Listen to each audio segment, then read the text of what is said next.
Assalamualaikum warahmatullahi wabarakatuh. Kami dari kelompok 2 akan mempresentasikan terkait resistensi manajemen perubahan.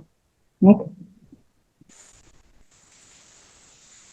Baik, di sini ada 4 anggota kelompok. Yang pertama ada Siti Putri dengan NIM 003. Yang kedua ada Suara Ida Fadila dengan NIM 028. Yang ketiga ada Afifah Tenizma dengan NIM 053. Dan yang terakhir ada Jan Sabita Farhad dengan NIM 054.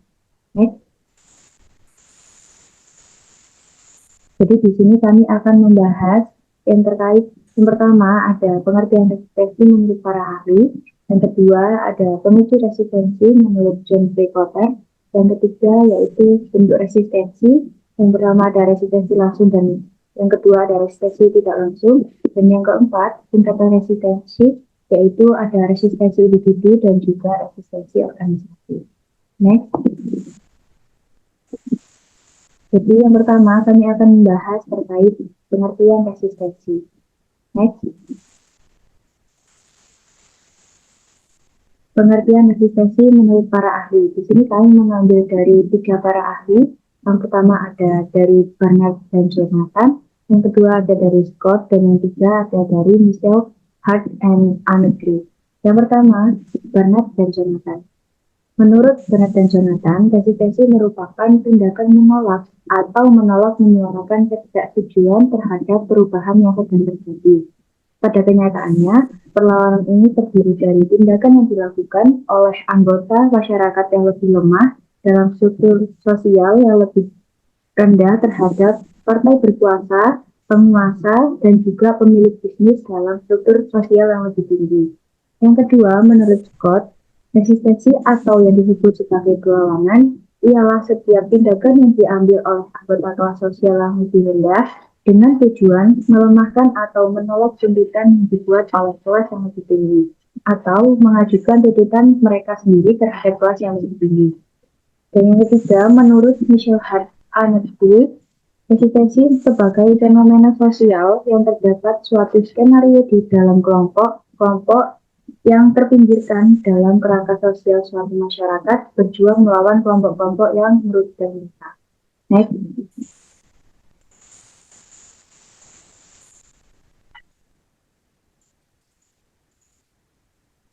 Selanjutnya yaitu ada pemicu resistensi manajemen perubahan.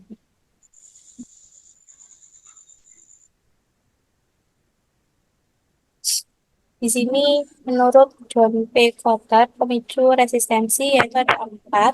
Yang pertama yaitu kepentingan pribadi parosial, di mana resistensi ini timbul ketika kepentingan pribadi mempengaruhi kepentingan seseorang untuk menjaga keadaan yang sudah ada atau status quo. Nah, pengajuan perubahan akan menghasilkan kehilangan hal yang berharga dan dampak dari ketidaksetujuan secara individual. Dan yang kedua ada kesalahpahaman dan kekurangan kepercayaan, di mana seringkali pekerja tidak memahami implikasi dari apa yang diusulkan. Jika sejarah atau budaya suatu organisasi rendah kepercayaannya, maka akan menimbulkan kecurigaan dan menimbulkan resistensi, di mana resistensi disebabkan oleh kesalahpahaman tentang perubahan dan juga kurangnya kepercayaan terhadap pemimpin perubahan. Dan yang ketiga ada perhitungan konsekuensi yang berbeda, di mana karyawan akan memiliki perspektif yang menggagalkan perubahan, di mana karyawan ini akan memiliki perspektif yang berbeda terhadap perubahan. Mereka umumnya lebih dekat dengan berbagai hal yang menggagalkan perubahan, di mana resistensi disebabkan oleh perbedaan perhitungan akibat yang ada antara pihak yang menginginkan perubahan dan juga pihak yang mengalami perubahan. Dan yang keempat ada toleransi yang rendah pada perubahan, di mana beberapa pekerja belum siap untuk berubah. Nah, mereka mungkin tidak memiliki keterampilan yang diperlukan atau kepribadian mereka lebih menyukai stabilitas. Dan organisasi dapat mengalami terlalu banyak perubahan-perubahan yang tidak efektif dan toleransi terhadap perubahan yang rendah. Nah, resistensi disebabkan oleh rendahnya toleransi terhadap perubahan yang mungkin disebabkan oleh kurangnya pemahaman atau keyakinan terhadap perubahan.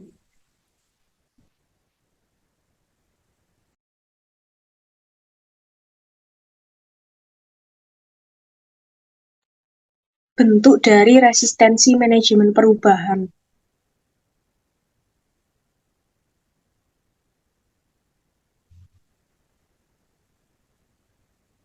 Jadi resistensi atau penolakan dari sebuah perubahan itu terbagi menjadi dua, yaitu ada resistensi langsung dan resistensi tidak langsung. Jadi resistensi langsung ini mengacu pada penolakan terhadap perubahan yang diungkapkan secara terbuka dan jelas. Nah, bentuknya ini seperti penolakan verbal, adanya protes, sabotase, penarikan, ataupun ancaman. Lalu selanjutnya, faktor yang menyebabkan terjadinya resistensi atau penolakan secara langsung itu karena mungkin beberapa pihak mengalami kerugian, terjadinya ketidakpastian, adanya ketidakadilan, adanya ketidakpercayaan, ataupun kebiasaan. Nah, kebiasaan yang mana mereka tidak mau beradaptasi dengan cara yang baru. Lalu resistensi tidak langsung. Resistensi tidak langsung merupakan resistensi perubahan yang diungkapkan secara implisit atau tidak disadari. Jadi perlawanan ataupun penolakannya ini tidak secara langsung, tapi dilakukan secara terselubung. Dan bentuk dari resistensi tidak langsung ini seperti apatis, yang menunjukkan ketidakpeduliannya terhadap perubahan, ketidakpercayaannya, ketakutannya, proyeksi-proyeksi yang mana itu menyalahkan orang lain, rasionalisasi, dan faktor yang menyebabkan terjadinya resistensi tidak langsung seperti terjadinya ambiguitas terhadap suatu hal, ketidakpercayaan, ketakutan, kebiasaan, ataupun ketidakmampuan seseorang.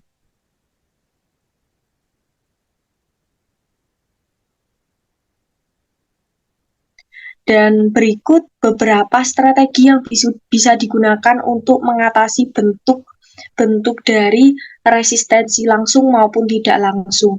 Untuk resistensi langsung, yang pertama bisa dengan mengidentifikasi sumber penolakannya.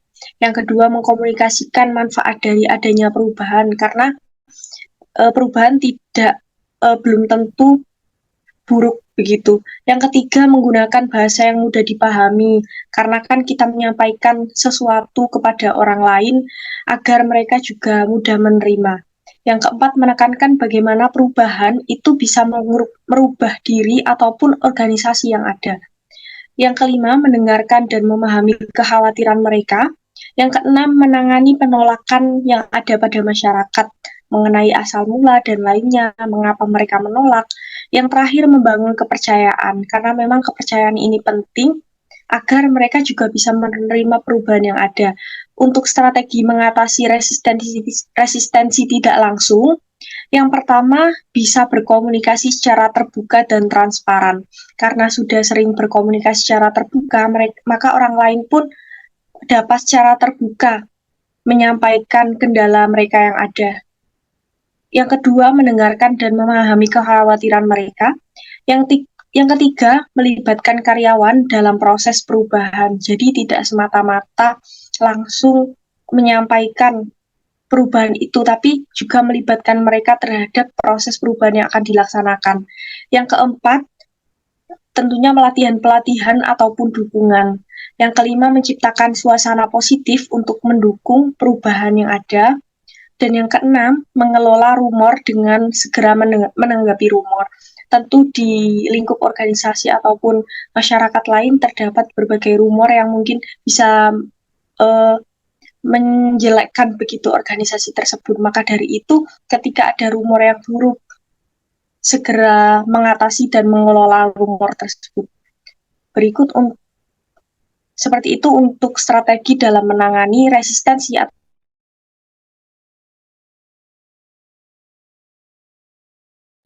Selanjutnya yaitu ada tingkatan resistensi dalam manajemen perubahan.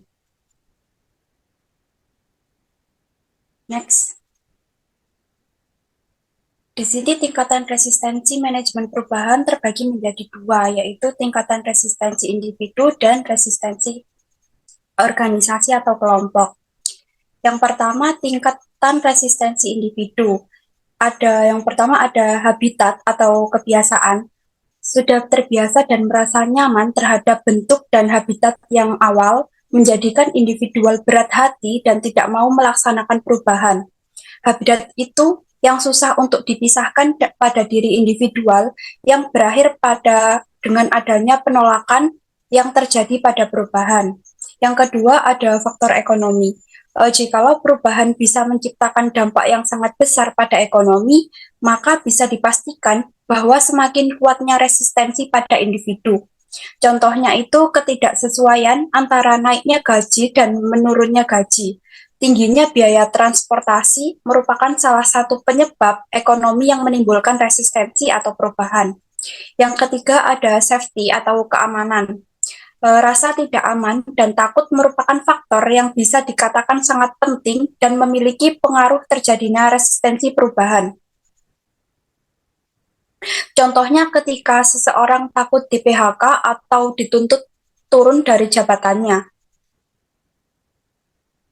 Hal tersebut menjadi faktor yang sangat ditakuti pada diri individu ketika melaksanakan perubahan. Yang keempat ada khawatir tentang ketidakpastian. Rasa cemas seseorang kepada perubahan yang akan dilakukan bisa membuat resistensi terhadap perubahan itu sendiri. Contohnya yaitu tidak tercapainya tujuan yang telah direncanakan. Peraturan yang tidak jelas menjadi hal yang ditakutkan dan kecemasan bagi seseorang sehingga menyebabkan terjadinya resistensi perubahan.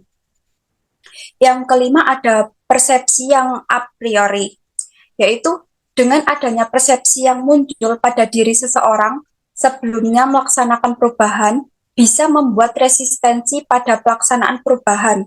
Ilmu dan terlaksanakan menciptakan perspektif yang tidak jelas, bisa menimbulkan seseorang yang apatis, sehingga membuat resistensi pada perubahan.